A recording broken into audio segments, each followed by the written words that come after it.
Hello, Chris Worden, First Business Rescue, and I'm going to welcome you to another one of our First Business Rescue podcasts. For those that haven't come across us in the past, we are a UK-based insolvency business that tries to make the world of corporate insolvency easier to understand for the average man and woman on the street. So I'd like to welcome our guest today. It's Mark Hague from Farleys, who are a solicitors based in Preston in the northwest of England. Just to give him a little bit of introduction, Mark works for insolvency practitioners and also directors. So, you know, he has a wealth of experience when it comes to insolvency and litigation. And some of the things that he specialises in are breach of fiduciary duties, HMRC claims, bankruptcy claims, winding up petitions, allegations of wrongful and fraudulent trading to directors. And obviously, he's dealing with a lot of, if we will, bounce back loans gone wrong at the moment. So without further ado, Mark, welcome to the First Business Rescue podcast. Thank you for joining us. No problem. Have I missed anything out of your biography there, mate? I don't think so. I think you've covered it. You've covered it quite well. Fantastic. Well, you know, first of all, obviously we know that in the past you've offered outstanding assistance to some of the clients that we've come into contact with. Today, I'd like to talk to you mainly about bounce back loans, Mark, because I think, just so everyone knows, this is going out in May 2022, the middle of May 2022. And I think we're now starting to see some of the ramifications of directors who have perhaps done what they shouldn't have done with bounce back loans. Are you starting to see a lot more inquiries with regards to this? Yeah, I think it's been the biggest uptake in our caseload since the pandemic began, and especially over the last 6 months, they've really ramped up. Not just in claims being brought by insolvency practitioners, so quite often liquidators against the directors for misfeasance in how they've used those bounce back loans, but particularly the insolvency service as well are really picking up with the number of disqualification claims that they're looking to bring against directors where they allege that they've used the bounce back loans for an improper purpose. So yeah, it's really picked up, and I think it's only going to get busier with those sorts of inquiries. Yeah, I mean, listen, 1.5 million bounce back loans that were applied for, and we all know that, you know, that there's a lot of people that have done wrong with them. Now, a lot of our people who are listening and watching this, Mark, they probably won't know what the word misfeasance means. Could you enlighten our viewers and listeners? In simple terms, it means acting in a way that is below the standard expected of a reasonably competent director, and a claim for misfeasance will be brought where a director is misused, retained, or become accountable for a company's money after that company has entered liquidation. And a misfeasance claim is often brought back to back with a breach of duty claim. So that'll be a claim alleged where the director has failed to adhere to their director's duties, and that their standard of how they've run a company has caused that company a loss and is below the standard of a reasonably competent director. Thanks for that, mate. I mean, a lot of our advice with a director is that the minute you believe you're insolvent, the minute that you feel that there's an issue coming up, the earlier that they take advice, generally, the better the outcome. Would you agree with that? 100%. Directors who know or suspect a company is going to enter insolvency or is likely to enter insolvency are legally obliged to do what's in the best interest of the company's creditors. And that's often the hardest thing to defend a director against, because if they don't take every step that's in the interest of those creditors, that's when they're going to face personal claims.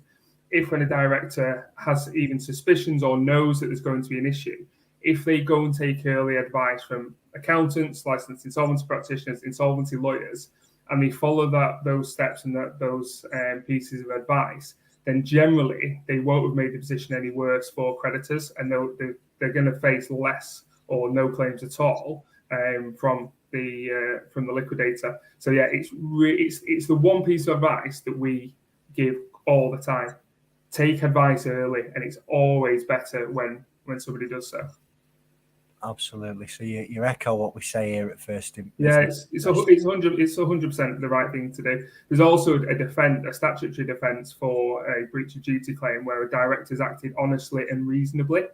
And if I'm pursuing a director and that director has taken early advice, has then followed that early advice, it's quite hard for me and my liquidator client or administrator client to say that that director hasn't acted reasonably when they've followed the advice of a licensed insolvency practitioner that they've taken. Excellent. And yeah, I find it quite interesting that obviously you don't just work for insolvency practitioners, do you, Mark? You use that skill and knowledge to also help defend and advise directors who are having these claims brought against them. And you're certainly a guy that I would prefer to have. If I was a director in Bother, I want you on my side of the fence as opposed to the other side coming at me. So could you give us a couple of examples of, like, obviously they can't be, too specific, of directors that are starting to feel the wrath, whether it be their insolvency service or an insolvency practitioner, when they've done something with a bounce back loan that they shouldn't have done? What happened, and what are the potential outcomes at the moment? The claim we're seeing quite a lot of is where directors have brought the bounce back loan in and effectively used it to cover their own salary or what turns out to be their own dividends. So directors often pay themselves minimum salary and top up those earnings by way of dividends. But those dividends can only be validly and legally declared out of distributable profits from the company. Mm-hmm. So when a lot of these businesses took the bounce back loans, they didn't have the profits there to validly declare them. But the directors, and who were director shareholders, took the money anyway. But they effectively did what they thought was right. They had no other source of money coming in, and they had to keep the business going. They had to keep themselves sort of fed and watered. But what we're seeing quite a lot of is directors didn't document what was actually going on during that time. And the insolvency service are then alleging, in particular, that directors have breached their duties and ought not be directors of companies in the future because they've taken dividends when the company didn't have the distributable profits to do so, and they didn't validly declare them even if they did. So we're seeing lots and lots of examples where the downfall for the director is the paper trail that they have. They just don't document everything as they should. So we're seeing lots of that. We're also seeing lots of examples where directors have used the bounce back loan funds. They've tried to make the best of the bad situation, and the company's ultimately ended up in liquidation. But what, again, they're struggling with is to justify how those monies were used. So if they've used it to buy stock or pay certain suppliers, there's no justification for why those suppliers were paid rather than others, or what they actually did with those monies when they've tried to trade out of it. So it is often the paper trail that, or lack of, that is the issue for directors. So it's really important that everything that they did or do is documented properly. And when you say documented properly, because there might be people watching this, listening in, that they're not there yet. What is it that you mean by documenting? When they're hitting that bump in the road, how do they document something properly? So in the event that they end up in liquidation, they have the right paperwork to sort of justify their actions, or to help them justify their actions. It depends what they're doing. So if they are declaring dividends at a time where they think the company's insolvent, well, they shouldn't really be declaring those dividends, because the dividends can only be declared out of profits. But if the company's doing okay and the profits are there, they should be holding regular board meetings where they're considering the company's most up-to-date financial information to see how the company is doing, so they can make an informed decision. And so they can also rely upon documentation that showed how they reached that thought process. Because quite often directors will say, just declare the dividend. Well, how's the company doing at the time? I don't know. Well, then how can you have validly declared it knowing that it was being declared out of profits? So directors that stay on top of their financial information, they know what's going in, what's going out, what their current liabilities are, what their future liabilities are. They're the directors that will face, the least claims because they know what's going on in the business. If a director is just taking money out without knowing to themselves, without knowing what other money is due out to other creditors, what's coming 1 month, 3 months, 6 months down the line, they're the directors that are going to get themselves in trouble in the event of a liquidation because they are taking money out without any reference to its up-to-date management information. And if they don't know what's going on in the business could be hopelessly insolvent, and they're taking money out when other creditors should be paid, or the money preserved for the general body of creditors as a whole. And what are the outcomes that you're seeing for these? So, obviously that they'll have incurred overdrawn loan accounts by doing that, won't they? Have you defended many claims from insolvency practitioners against people for overdrawn loan accounts? Yeah, we've got too many on at the moment. We've got lots, but that again is an issue that they aren't handling their loan account or weren't handling their loan account in the right way. The other thing that I'm finding lots of directors aren't up to date with is the expenses that they've personally incurred on behalf of the company, and they then seek to backtrack and reconcile their loan account. So I think it's really important that people keep their loan accounts as up to date as possible. And also the other issue that we see is directors, when signing off accounts, literally just sign them off. Yeah. We'll send them to the accountant and they'll say, accountant, here's all the papers. Can you just do it? Accountant will give them the right advice, and I'm sure they'll say, your loan account is overdrawn. And they just squiggle and off they go. They get filed at company's house. Then when the company goes into liquidation, say 12 months later, that director's signed off that they've got an overdrawn loan account.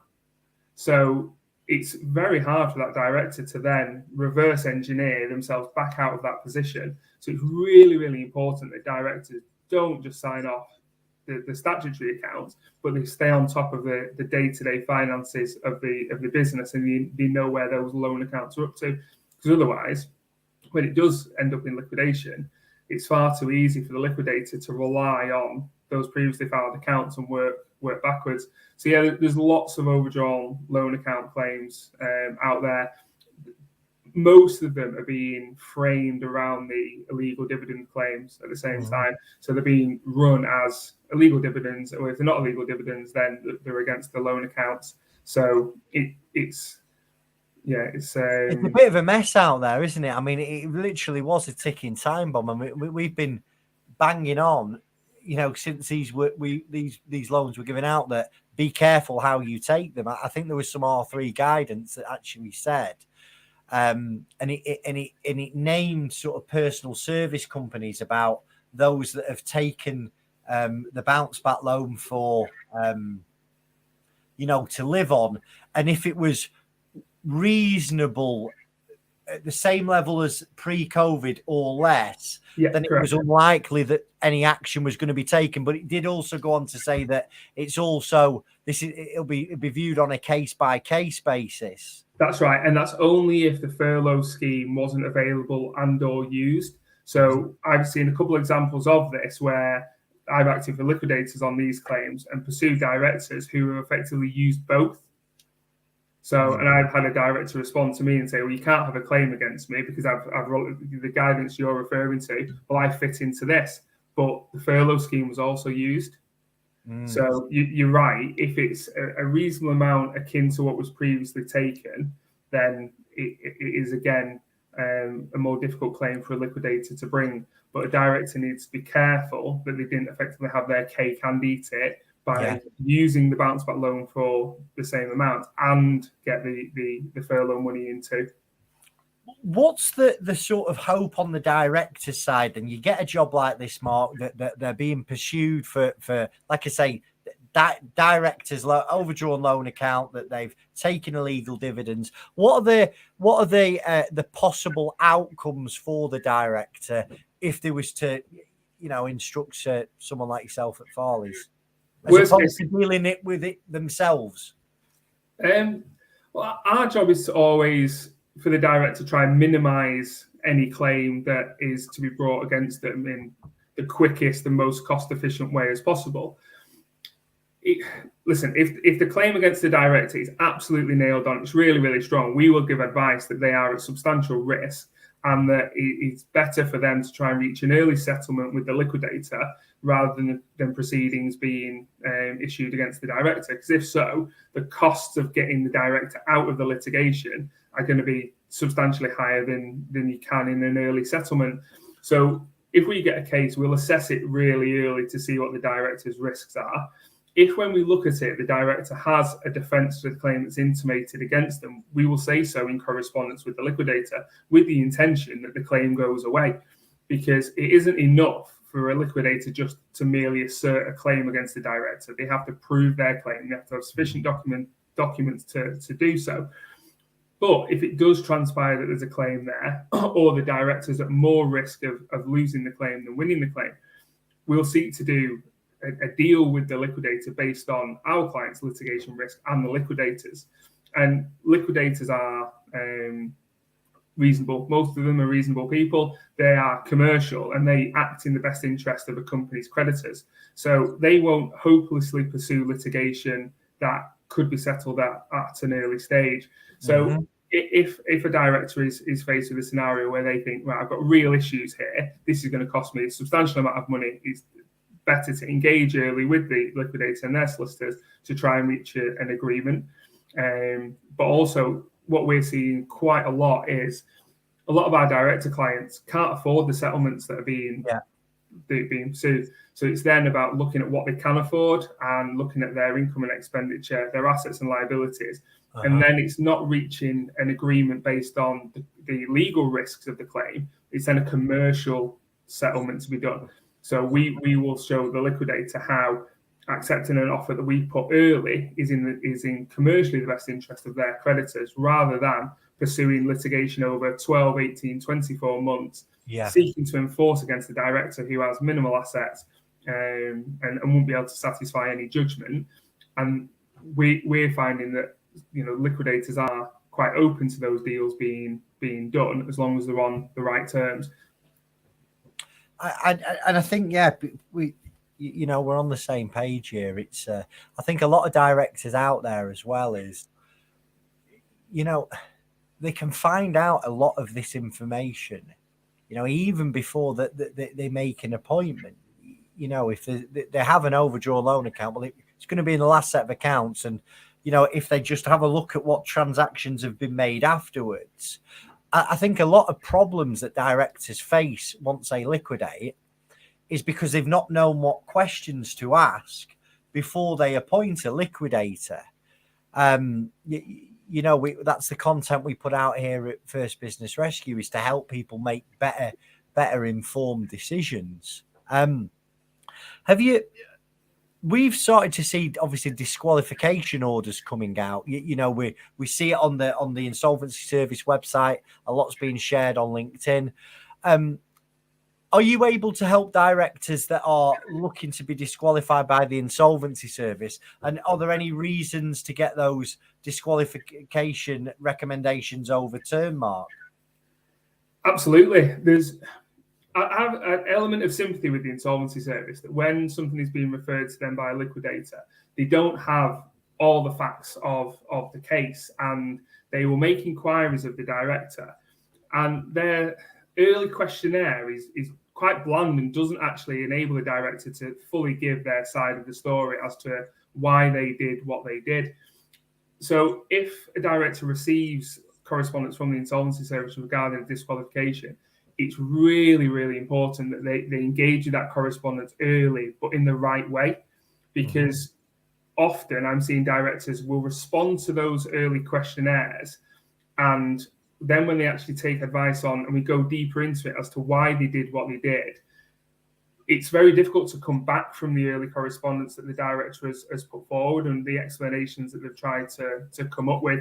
So we've seen lots and lots of cases where the Insolvency Service have thought disqualification is appropriate, when we've actually put the director's case to them and explained in detail why the director did what they did, why they used either the company money, the bounce back loan money, the CBILS money, anything like that, and why they thought those steps were in the best interest of the creditors, the Insolvency Service are being quite reasonable in the steps that they're taking, i.e. they're not pursuing the directors that have reasonable explanations. But if directors don't engage with the Insolvency Service on it, the Insolvency Service will assume that there is no defence to the claim, and they will pursue those directors. So it's absolutely worth engaging. The other reason why it's worth engaging is if there is there are to be proceedings brought, quite often you can mitigate the period of disqualification down. So if a director looks at their conduct and says, okay, I have acted in a way that means I'm unfit to be a director of a company in the future, the Insolvency Service are looking at 7, 8, 9, 10 years for our reasonable sums of money. We previously, years ago, 7, 8, 9, 10 years of disqualification, you were looking into the hundreds, thousands, the millions, the real wrongdoing that's thought out, premeditated, planned with a desire to deprive creditors. That's where it was at the higher end. Because it's the bounce back loans, it seems the Insolvency Service are seeking to make an example and come down really hard on those directors. So if they are receiving correspondence saying they're looking for a disqualification in the higher end, we can often mitigate that down to explain why the director did what they did. Now, that doesn't mean to say that their conduct itself wasn't unfit, but the Insolvency Service will listen to substantial mitigation in the background as to why they did it. But also we can put forward what the director is now doing, and effectively, have they learned the lessons? Are safeguards being put in place to make sure the same issues don't arise in the future? So it's definitely worth directors, especially if they intend to be directors in the future, even in short or long term, engaging with those sorts of pieces of correspondence from the Insolvency Service. Perfect. So again, if you're watching, you're listening, and you have had any correspondence from the Insolvency Service, don't try and deal with it yourself. Don't bury your head in the sands. Take advice as early as possible. Mark, I really appreciate you coming on today. I know how busy you are. Is there anything that you'd like to add before we wrap up this podcast? Other than to reiterate what you said earlier about taking advice early, that it's anytime we do any sort of articles out to anybody, updates about what people should or shouldn't do, taking advice early is the consistent piece of advice that I give, every other insolvency lawyer in the country gives, insolvency practitioners give, and it's a message we seek to repeat, but it's a message that doesn't always get through like we would like it to. But it's absolutely the most important thing for directors to do. If they know the business is insolvent or they suspect it might be, take that advice early. What people often think that going to speak to an insolvency practitioner means the business is over, it's dead, that's it, doors are shutting, employees are being made redundant. It couldn't be further from the truth. Every single insolvency practitioner will try and rescue the business and avoid an insolvency process if they could. So, yeah, just repeat what you said, Chris. Take advice early, and it'll always end in a better situation for everyone involved. Absolutely. So thank you for tuning in to another one of the First Business Rescue podcasts. Please, if you're watching us over on YouTube, engage with the video, give us a like, give us a comment. If you want to subscribe to the channel, that's fantastic. If you have any questions that you want answering, please let us know, and we'll bring an expert on, and we'll do a video ourselves. Once again, Mark, thank you so much for joining us on the First Business Rescue podcast. If Mark, if the people who are listening and watching want to find out a little bit more about you or Farleys, where do they find you? Our website, www.farleys.com. If you look in our Meet the Team section, you'll find me on there. You'll find the rest of our members of our team as well. So if anyone has any queries or wants to get in touch, my contact details are on there, as well as any other members of the team. So we can all be contacted, and we'll all be very happy to help. Top man. Thanks for your time, Mark. And I should catch you soon, buddy. All the best. Goodbye.